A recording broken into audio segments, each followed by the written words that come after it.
오늘 말씀은 이사야서 32장 9절로부터 20절입니다.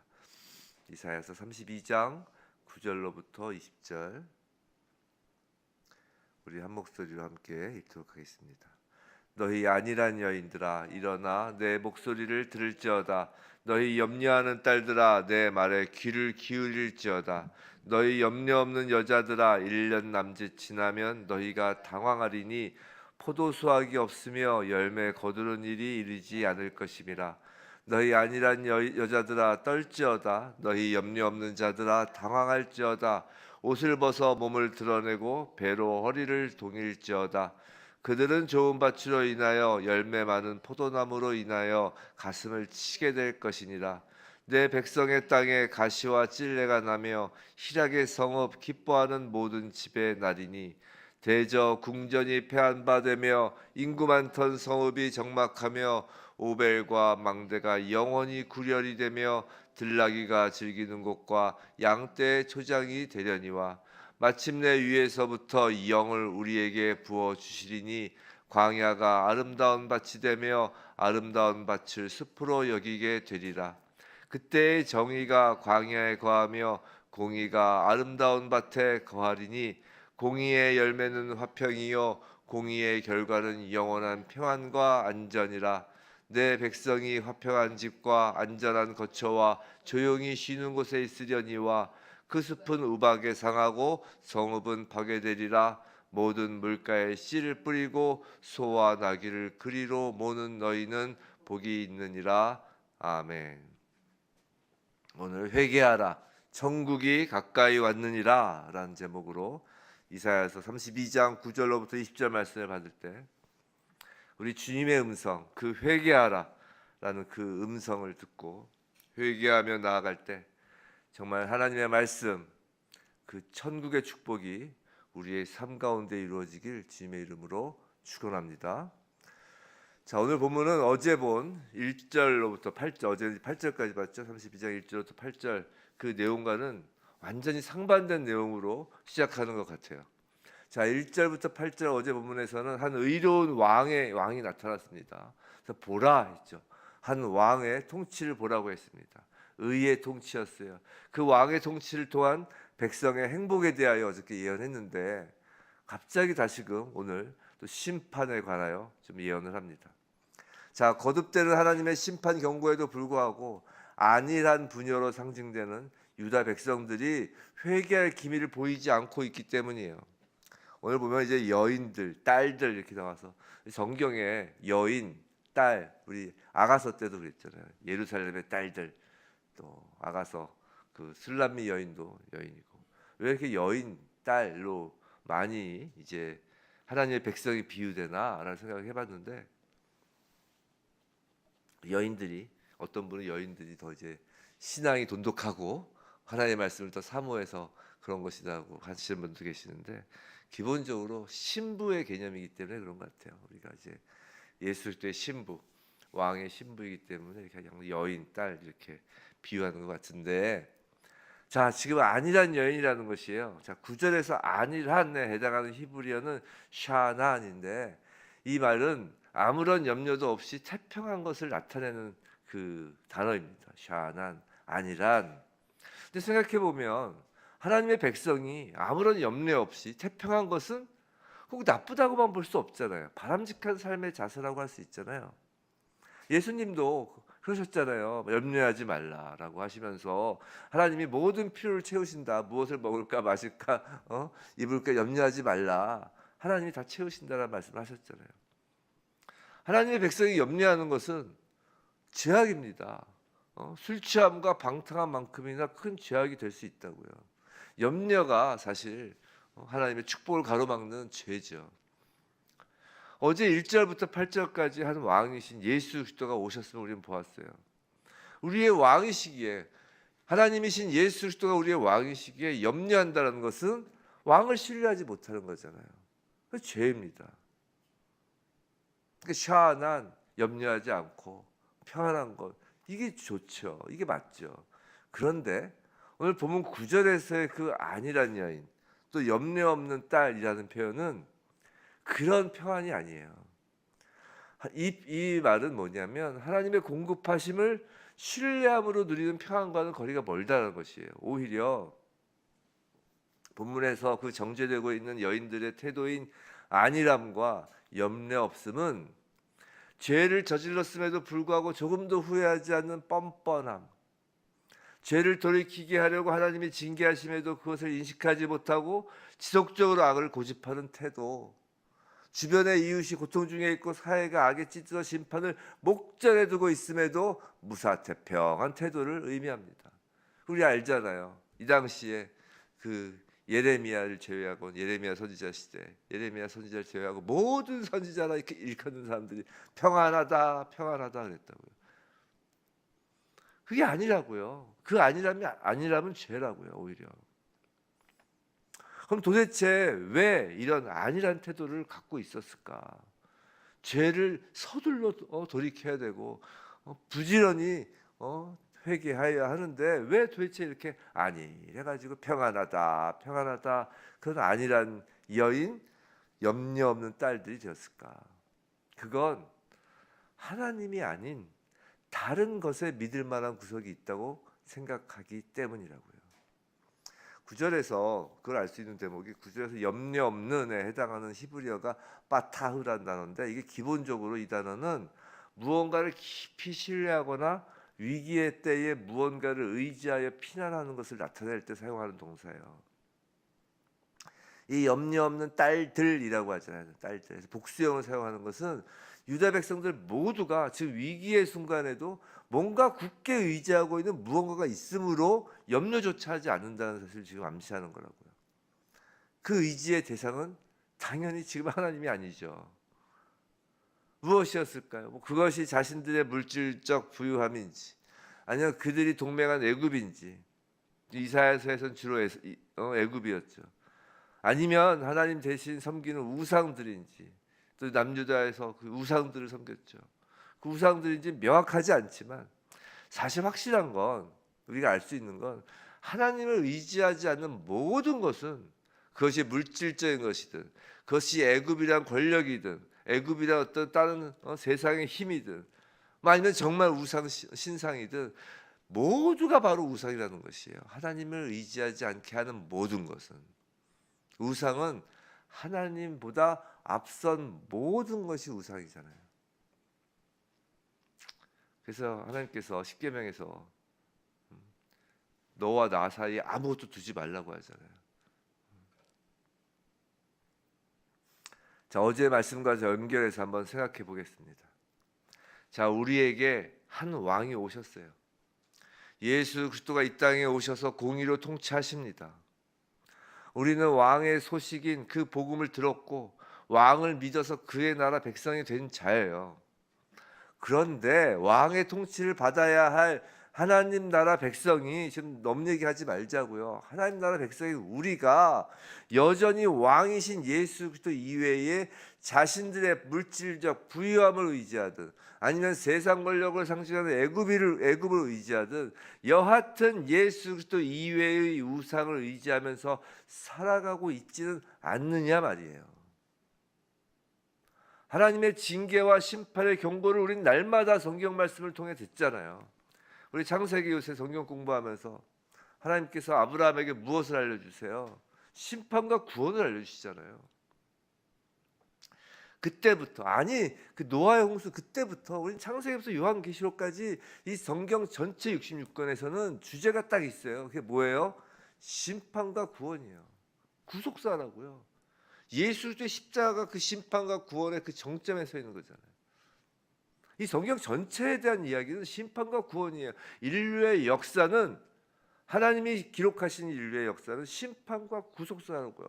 그 날마다 그 징계, 심판과 심판의 경고를 성경 말씀을 통해 들으면서 여전히 예수 그리스도를 신뢰하지 않는 그 죄로부터 돌이키는 일에 우리가 지금 아니라는 것이 아니라는 것이에요. 다른 우상을 의지해서 염려 없는 자가 바로 우리 자신이 아니냐는 말입니다. 제가 전에 한번 어떤 그 예수를 믿는 어떤 그리스도인을 만났는데, 이제 저는 뭐 시한부 종말론은 아니잖아요. 제가 심판을 강조한다고 해서 정말 하나님의 심판이 정말 우리에게 임박한 것 같다. 마지막 된 것 같다. 정말 우리가 더욱더 그 하나님의 그 구원의 밧줄을 붙잡고 정말 노력해야 된다. 애써야 된다. 더욱 예수님 앞에 나아가야 된다. 근데 심판이란 말을 너무 싫어하시더라고. 그래서 심판이란 말은 뭐 1000년 전에도 있었고 밀레니엄 2000년 때도 있었고 그래서 뭐 그 심판이란 말 그 자체를 너무 이제 싫어하시더라고요. 그리고 그냥 이 땅에서의 삶에 이제 파묻혀서 계속 대화를 하시고 싶어 하시더라고요. 그걸 보면서 정말 우리가 얼마나 심판에 대하여 안일하게 염려 없이 살고 있는가 생각을 하게 됐어요. 만약 그렇다면 그렇게 안일하고 염려 없이 평안하다 뭐 AI도 되고 뭐 로봇 시대도 되고 계속 인류는 과학을 발전시켜서 정말 하나님의 심판을 필요 없을 정도 우리가 여기서 유토피아를 이룰 것이다.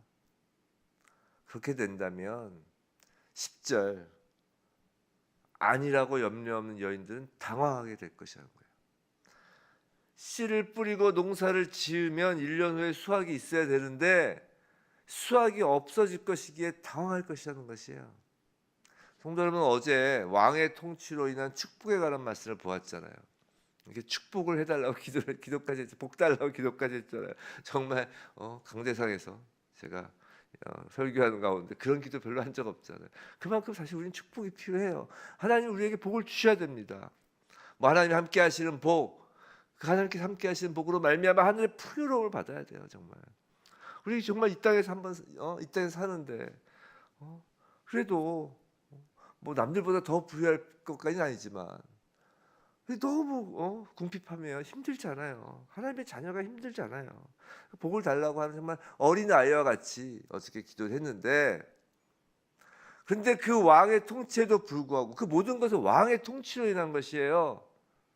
왕의 통치에도 불구하고 여전히 왕을 신뢰하지 않고 다른 우상을 의지한다면, 그 의지할 때마다 부지런하게 돌이키지 않으면 우리의 왕은 공의의 왕이시기에 축복이 멈춰진다니까요. 하나님의 통치 방법으로서의 공의는 체데크, 이게 자라는 의미거든. 자, 곧다 해가지고 즉 기준을 세우는 거예요. 체데크. 자, 기준을 세워요. 이게 어떤 거 같냐면 그림으로 묘사하면 마치 팽이가 돌 때 이 팽이의 중심에 기준이 딱 서 있는 모습이라고요. 이게 공의 체데크예요. 즉 기준에 따라, 기준이 제대로 딱 서 있어서 그 기준에 따라 팽이가 돌고 있으면 그 모습은 균형이 잡히고 평안한 모습이잖아요. 팽이의 기준이 두세 개면 어떻게 돼? 팽이가 서 있을 수가 없죠. 자, 하나님의 백성은 그 하나님의 공의를 기준으로 그 범위에서 벗어나면 안 되는 것이에요. 성도 여러분, 다른 것을 의지한다는 것은 이 팽이의 중심부가 흐트러지는 거예요. 조금이라도 중심이 흐트러지면 어떻게 돼? 팽이가 넘어지죠. 중심 기준에서 벗어나려고 하면 팽이는 쓰러지는 것이라고요. 팽이가 쓰러진다는 것은 하나님이 제공하는 축복이 멈춘다는 것이라고요. 그래서 이런 생각이 전 들더라고요. 성도님, 성도 여러분, 죄를 지을 수 있어요. 예수 믿고 죄를 지을 수 있어요. 하지만 회개하여 다시 하나님께로 돌아오면 그 하나님의 공의를 중심으로 우리 인생의 팽이는 돌아가는 것이라고요. 회개는 하나님의 축복이 임하는 그 공의의 팽이가 돌아가는 원동력이 되는 것이라고요. 그래서 11절에서 이사야는 유다의 회개를 지금 촉구하고 있는 것이에요. 옷을 벗어 몸을 드러내고 배로 허리를 동일지어다라고 하는데, 이건 잘 아시는 바와 같이 당시 시대에 회개의 자리로 나아간다는 표시잖아요. 옷을 찢고 배로 허리를 동이고, 이게 회개한다는 것이거든요. 상하고 통회하는 심정으로. 근데 이사야는 여인들에게 떨지어다, 11절에서 계속 떨지어다 당황할지어다라고 명령을 해요. 이건 회개하는 자의 진심이 어떠해야 하는지를 지금 말씀하는 거예요. 떨리는 마음으로, 당황이라는 건 막 서두르는 마음으로. 빌립보서에서는 이것을 이런 식으로 표현하죠. 두렵고 떨림으로 너희 구원을 이루라. 또 시편에서는 상하고 통회하는 마음으로라고 합니다. 바로 그거예요. 우린 두렵고 떨리는 것이에요. 사랑하는 성도 여러분, 예수를 믿고 예수가 우리의 왕이 되셨으니까 이제 축복을 받을 일만 남았나요? 아니라는 것이에요. 우리는 예수를 믿고서도 계속 반복해서 왕을 배신하고 있다고요. 정말 하루를 살면서 몇 번이나 왕을 배신하며 애굽으로 달려가는지를 모릅니다. 아니 제가 저를 보면 그렇더라고요. 저는 정말 몇 번이나 달려가는지 모르겠어요. 가만히 보면 정말 이 강대상에서 설교할 때 빼고는 항상 그러는 것 같아요. 숨 쉬고 있는 게 그냥 배신하고 있는 것 같아요. 난 절대 그렇지 않아. 난 예수를 배신한 적이 없어라고 말한다면 그건 거짓말이에요. 거짓말인 걸 어떻게 할 수 있냐고요? 여전히 이 땅에서 지금 살고 계시잖아요. 거짓이라는 거예요. 만약에 정말 우리가 절대 예수를 배신하지 않고 정말 예수만이 우리의 왕이고 그 삶을 우리가 살고 있다면 우리 이 땅이 아니라 벌써 하나님이 데리고 가셨죠. 계속 죄를 짓고 또 거기서 또 벗어나려고 버덕버덕하고 발버둥을 치고. 성도 여러분, 솔직히 죄를 짓지 않는 것 중요하죠. 근데 죄를 짓지 않는 것보다 더 중요한 게 뭔지 아세요? 그건 이 땅에서 죄를 회개하고 상하고 통회하는 심정을 갖는 것이라고요. 죄를 짓지 않는 것보다 이 땅에서 더 중요한 것은 회개하는 거예요. 만일 회개하지 않으면 그 결과는 이전보다 더 나빠집니다. 그것이 이제 12절에서 14절까지의 내용이에요. 하나님의 공의의 그 통치면 축복이 있어요. 왜냐면 공의시니까. 그게 의라니까요. 하나님의 의. 근데 그 공의가 이제 축복에서 징계로 바뀌어 있는 것이에요. 회개하지 않으면요. 이것이 다시 축복으로 바뀌면 얼마나 좋겠습니까? 하나님의 은혜가 그래서 절실히 필요한 것이에요. 하나님의 은혜가 절실히 필요하기에 우리 하나님 백성은 기도하는 것이에요. 은혜를 구하는 것이에요. 자, 기도를 합니다. 자, 우리가 하나님께 기도하는 내용을 가만히 한번 들여다보면 크게 두 가지 내용으로 나눌 수 있는 것 같아요. 하나는 회개하는 기도이고 다른 하나는 무언가를 구하는 간구하는 기도죠. 뭐 중보기도도 어쨌든 간구하는 거니까. 물론 회개기도 역시 용서를 구한다는 측면에서 간구에 포함될 수 있지만 사실 기본적으로 회개기도는 구하는 기도가 아니에요. 이 요한일서 1장 9절에 그런 말씀 있잖아요. 우리가 이제 회개기도 시간에 자주 이제 암송하는 그 구절인데, 만일 우리가 우리 죄를 자백하면 그는 미쁘시고 의로우사 우리 죄를 사하시며 우리를 모든 불의에서 깨끗하게 하실 것이요. 이게 보통 우리가 회개 기도할 때 앞에 이제 우리가 말씀으로 선포하고 받는 말씀이죠. 여기서 뭐라고 그래요? 우리가 죄를 자백하면이라고 돼 있잖아요. 회개는 죄를 자백하는 거예요.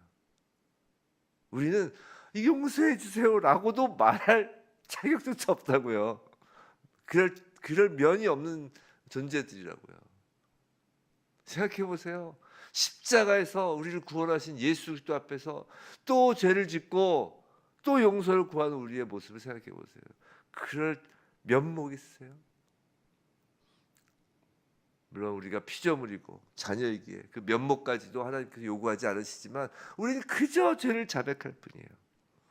우리가 죄를 자백하면 은혜로 긍휼이 많으신 하나님께서 용서하시는 거예요.